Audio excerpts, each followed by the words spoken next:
Hello students, welcome to Atomia classes. എല്ലാവരും set എക്സാമിന്റെ തിരക്കിലാണെന്ന് അറിയാം.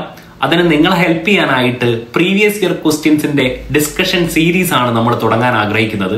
എല്ലാ ക്വസ്റ്റ്യനും ഒരു ഇയറിലുള്ള മുഴുവൻ ക്വസ്റ്റ്യനും നമ്മൾ ഡിസ്കസ് ചെയ്ത് തീർക്കും. സീരീസ് ആയിട്ട് പാർട്ട് 1, പാർട്ട് 2 ആയിട്ട് 10 ക്വസ്റ്റ്യൻ ആയിട്ട് നമ്മൾ ഡിസ്കസ് ചെയ്ത് പോകും. ഇപ്രാവശ്യം നമ്മൾ എടുത്തിരിക്കുന്നത് 2018 ജൂലൈ എക്സാമിന്റെ ക്വസ്റ്റ്യൻസ് ആണ്. നമുക്ക് സമയം കളയാതെ ക്വസ്റ്റ്യൻസിലേക്ക് പോവാം. So first question ചോദിച്ചിരിക്കുന്നത് the values of average velocity, root mean square velocity and most probable velocity are in the order എന്നാണ്. നോക്കാം നമുക്ക്. See, average velocity, RMS velocity, most probable speed. Most probable speed. അപ്പോൾ ഇതിന്റെ ഒക്കെ values അല്ലെങ്കിൽ ഇതിന്റെ കാര്യങ്ങൾ നമ്മൾ പറഞ്ഞതാണ്.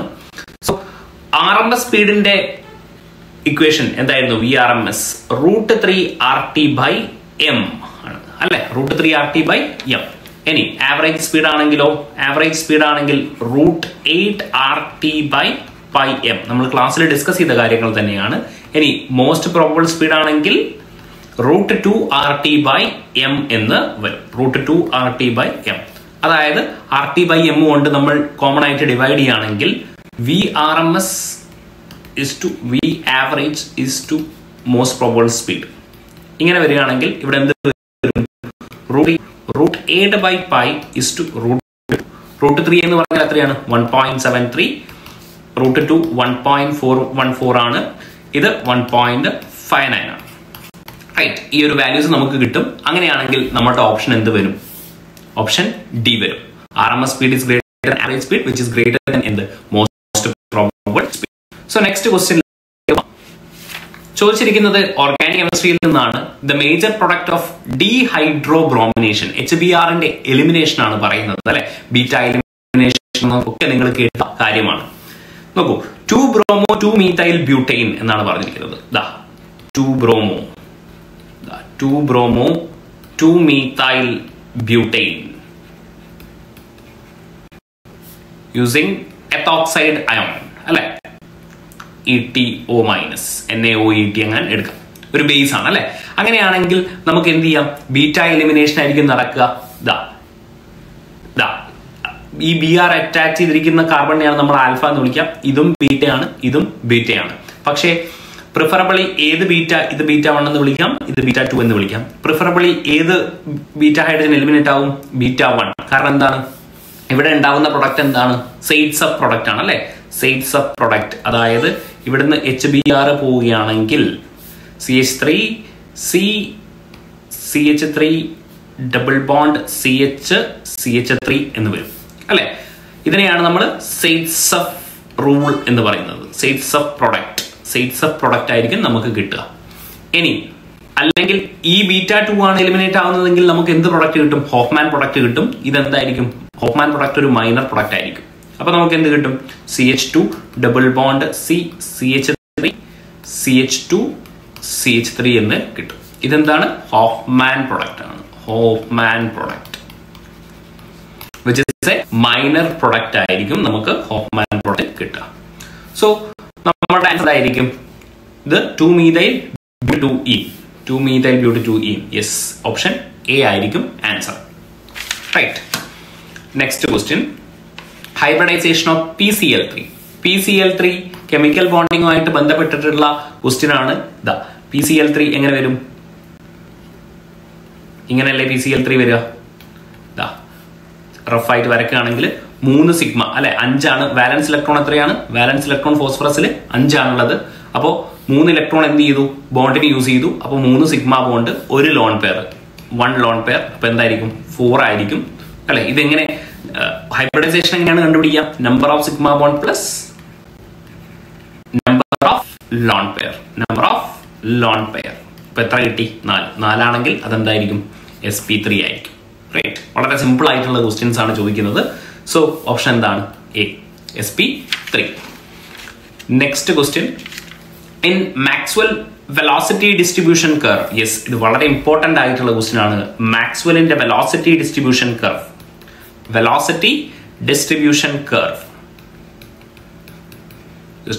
കർവ് ആണ്. എന്താണ് ചോദിച്ചിരിക്കുന്നത്? ടെമ്പറേച്ചർ ഇൻക്രീസ് ചെയ്യാണ്. With increase in temperature the area under the curve. Area under the curve എന്താകും എന്നുള്ളതാണ് ചോദ്യം. നോക്കൂ, അപ്പൊ നിങ്ങൾക്ക് അറിയേണ്ടത് എന്താണ്? മാക്സ്വെല്ലിന്റെ വെലോസിറ്റി ഡിസ്ട്രിബ്യൂഷൻ കർവിലെ ഏരിയ അണ്ടർ ദ കർവ് എന്തിനെയാണ് സൂചിപ്പിക്കുന്നത്? നമ്പർ ഓഫ് പാർട്ടിക്കിൾസിനെയാണ് സൂചിപ്പിക്കുന്നത്. എന്തിനെയാണ്? നമ്പർ ഓഫ് പാർട്ടിക്കിൾസിനെയാണ് സൂചിപ്പിക്കുന്നത്. ടെമ്പറേച്ചർ കൂടുന്നത് കൊണ്ട് നമ്പർ ഓഫ് പാർട്ടിക്കിൾസിന്റെ എണ്ണം എപ്പോഴെങ്കിലും മാറുമോ? ഇല്ല. അതുകൊണ്ട് തന്നെ ഇതെന്തായിരിക്കും? Remain same. ഓപ്ഷൻ സി ആയിരിക്കും ആൻസർ വരിക. Right. Next question. Which among the following is aromatic? അരോമാറ്റിസിറ്റിയും ആന്റി അരോമാറ്റിസിറ്റിയും ഒക്കെ ഡിസ്കസ് ചെയ്യുന്ന ടോപ്പിക്കിൽ ഈ ഒരു ക്വസ്റ്റ്യൻ നമ്മൾ ഡിസ്കസ് ചെയ്തതാണ്. നോക്കൂ, സൈക്ലോപ്രോപ്പീൻ. ഇതാണ് സൈക്ലോപ്രോപ്പീൻ. ഹക്കൽ റൂൾ ഒക്കെ വെച്ചിട്ട് നമ്മൾ കണ്ടുപിടിക്കുന്നതാണ് അല്ലെ. Cyclopropenyl cation. Yes, cyclopropenyl cation. പിന്നെ സൈക്ലോപ്രോപ്പീനൈൽ ആനയോൺ. ഇങ്ങനല്ലേ? സൈക്ലോപ്രോപ്പൈൻ, ഇനൈൽ, ആനയോൺ. പിന്നെ സൈക്ലോപ്രോപ്പൈൻ ഏതാണ്? 4n+2 pi electrons. Hückel rule അല്ലെ. 4n+2 പൈ ഇലക്ട്രോൺസ് ഉള്ള എല്ലാവരും sp2 ഹൈബ്രിഡൈസ് ആയിട്ടുള്ളത് ആരാണ്? ഇയാളാണ് അല്ലെ. സൈക്ലോപ്രോപ്പീനൈൽ കാറ്റയോൺ എന്ന് പറയുന്ന ഓപ്ഷൻ സി. അഞ്ചാമത്തെ എന്താണ്? Option C. Straight forward questions ആണ്. അരോമാറ്റിസിറ്റിയുടെ ലെക്ചർ കണ്ടിട്ടുണ്ടെങ്കിൽ നിങ്ങൾക്ക് വളരെ എളുപ്പത്തിൽ എന്ത് ചെയ്യാൻ പറ്റും? ആൻസർ ചെയ്യാൻ പറ്റും. ആറാമത്തത്, യെസ്, അറ്റോമിക് സ്ട്രക്ചറുമായി ബന്ധപ്പെട്ടിട്ടുള്ള ഒരു ക്വസ്റ്റ്യൻ ആണ്.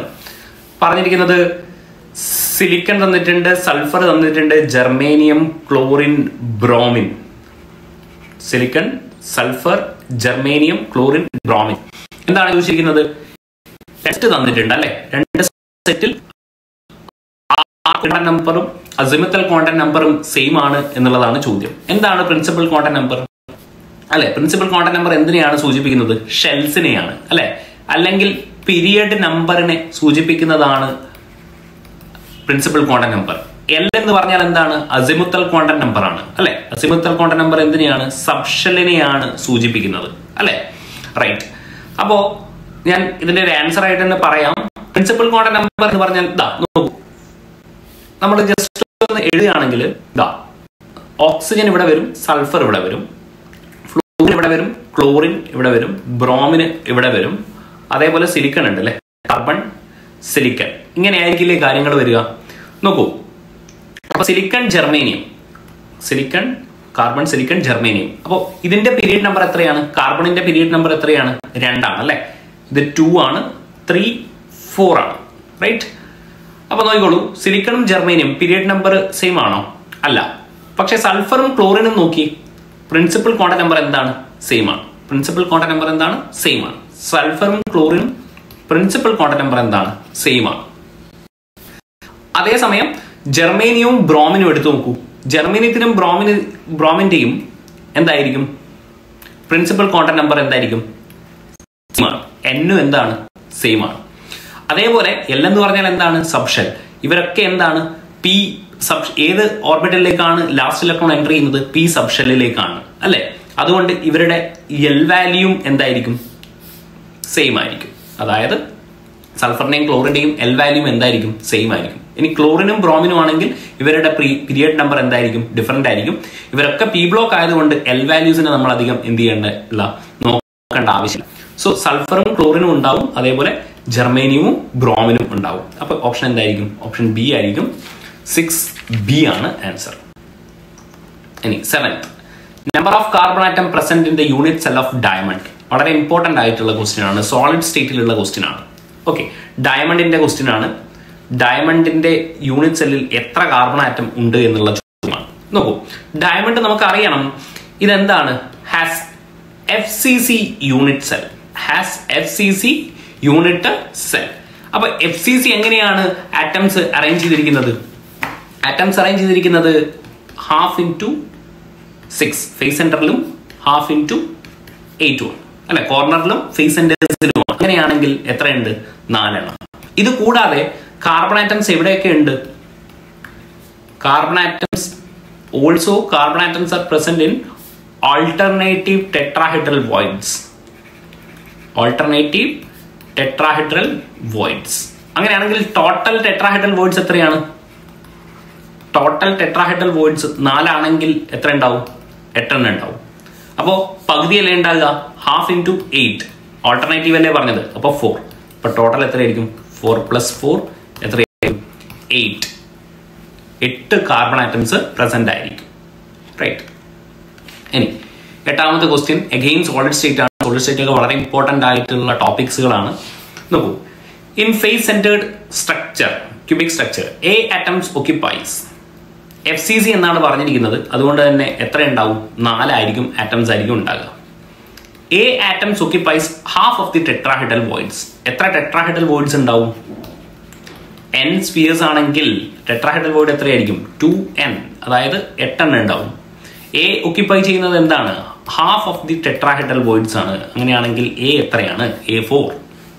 ഇനി B atom and face center. B atom occupy all the corners and face center of the unit cell. അപ്പോൾ B atom എവിടെയൊക്കെയാണ്? കോർണറിലാണ്. കോർണർ എത്ര ഉണ്ടാവും? 1/8 × 8 പ്ലസ് ഫേസ് സെന്റർ ഹാഫ് × 6 എത്രയായിരിക്കും? 4. അപ്പോൾ Aയും 4 ആണ്, Bയും 4 ആണ്. A4 B4. ഇനി എന്താണ് പറഞ്ഞിരിക്കുന്നത്? One set of opposite faces along a C4 axis are removed completely. B ആറ്റംസിന് ഇതാ ഒരു ക്യൂബിക്ക് നിങ്ങൾ വരച്ചു നോക്കുക.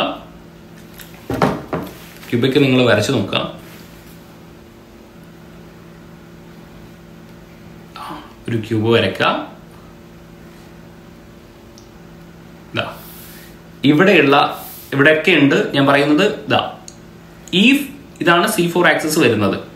ഈ C4 ആക്സിസിലുള്ള ഫേസ് സെന്ററിൽ അല്ലെ C4 axis one set of opposite faces along C4 axis is removed. ഇവിടെ ആരാണുള്ളത്? B. അതായത് എത്ര B റിമൂവ് ചെയ്തു? 2 B റിമൂവ് ചെയ്തു. അങ്ങനെയാണെങ്കിൽ ഇപ്പോഴുള്ള B എത്രയാണ്? 1/8. കോർണറിലുള്ളത് അതേപോലെ ഉണ്ട്. ഫേസിൽ ഇപ്പൊ എത്ര എണ്ണ ഉണ്ടാവും? 4 എണ്ണ ഉണ്ടാവും അല്ലെ. അതായത് എത്ര ഉണ്ടാവും? 3 എണ്ണ ഉണ്ടാവും. B എത്ര എണ്ണ ഉണ്ടാവും? 3. അതായത് നമ്മുടെ റിസൾട്ടിംഗ് ഫോർമുല എന്ന് പറയുന്നത് എന്തായിരിക്കും? A4 B3. റിസൾട്ടിംഗ് ഫോർമുല എന്തായിരിക്കും? A4 B3 ആയിരിക്കും. റൈറ്റ്. വളരെ സ്ട്രേറ്റ് ഫോർവേഡ് ആയിട്ടുള്ള ക്വസ്റ്റ്യൻ ആണ്. അടുത്ത question, the formation of beta hydroxy ester from an aldehyde or ketone അല്ലെ. ഒരു കീറ്റോൺ എടുക്കാം അല്ലെങ്കിൽ ഒരു ആൽഡിഹൈഡ് എടുക്കാം. CH3 ഒരു കീറ്റോൺ എടുക്കാം. ആൽഫ ബ്രോമോ എസ്റ്റർ എന്ന് പറഞ്ഞാൽ എന്താണ്? ഇതല്ലേ എസ്റ്റർ, RCOOR അല്ലെ. പിന്നെ ആൽഫ ബ്രോമോ CH2Br എന്നെടുക്കാം അല്ലെ. Alpha bromo ester in presence of zinc followed by hydrolysis. The formation of എന്ത്? Beta hydroxy ester.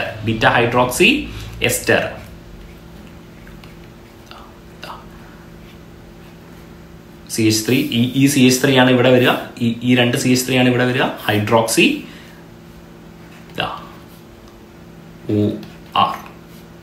ഇതിന്റെ ആൽഫ ബീറ്റ. ഇതാണ് ബീറ്റാ ഹൈഡ്രോക്സി എസ്റ്റർ. ഈ റിയാക്ഷൻ എന്താണ്?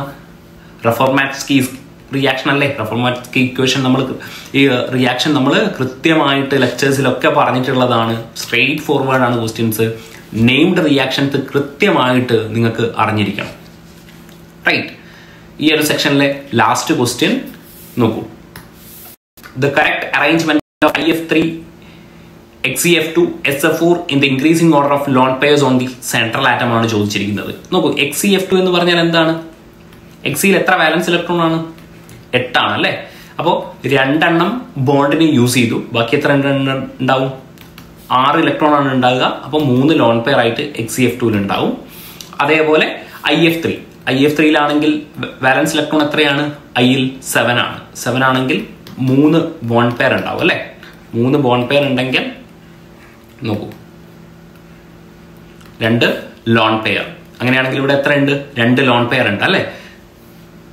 ഇനി SF4ലാണെങ്കിൽ സൾഫറിൽ വാലൻസ് ഇലക്ട്രോൺ എത്രയാണ്? 6 ആണ്. അപ്പോൾ 4 എന്തുണ്ടാവും? ചുമ്മാ വരച്ചാൽ മതി. ജോമെട്രി ഒക്കെ ആയിട്ടാണെങ്കിൽ വരയ്ക്കാം, പക്ഷെ നമുക്ക് അതിൻ്റെ ഒന്നും ആവശ്യമില്ല ഇത് കണ്ടുപിടിക്കാൻ. ഇനി ജോമെട്രി ഒക്കെ കണ്ടുപിടിക്കുന്നത് എങ്ങനെയാണെന്നൊക്കെ നമ്മൾ പറഞ്ഞിട്ടുണ്ട്. SF4 ഇങ്ങനെ വരും, സീസോ ഷേപ്പിൽ വരും. റൈറ്റ്. അങ്ങനെയാണെങ്കിൽ ഇവിടെ 3 ലോൺ പെയർ, ഇവിടെ 2 ലോൺ പെയർ, ഇവിടെ 1 ലോൺ പെയർ. അങ്ങനെയാണെങ്കിൽ എന്ത് വരും? XCF2, IF3, SF4. ഇത്രയുമാണ് നമുക്ക് ഈ സെഷനിൽ ഡിസ്കസ് ചെയ്യാനുള്ളത്. നെക്സ്റ്റ് സെക്ഷനിൽ അടുത്ത 10 ക്വസ്റ്റിന് നമ്മൾ ഡിസ്കസ് ചെയ്യുന്നതായിരിക്കും. Thank you.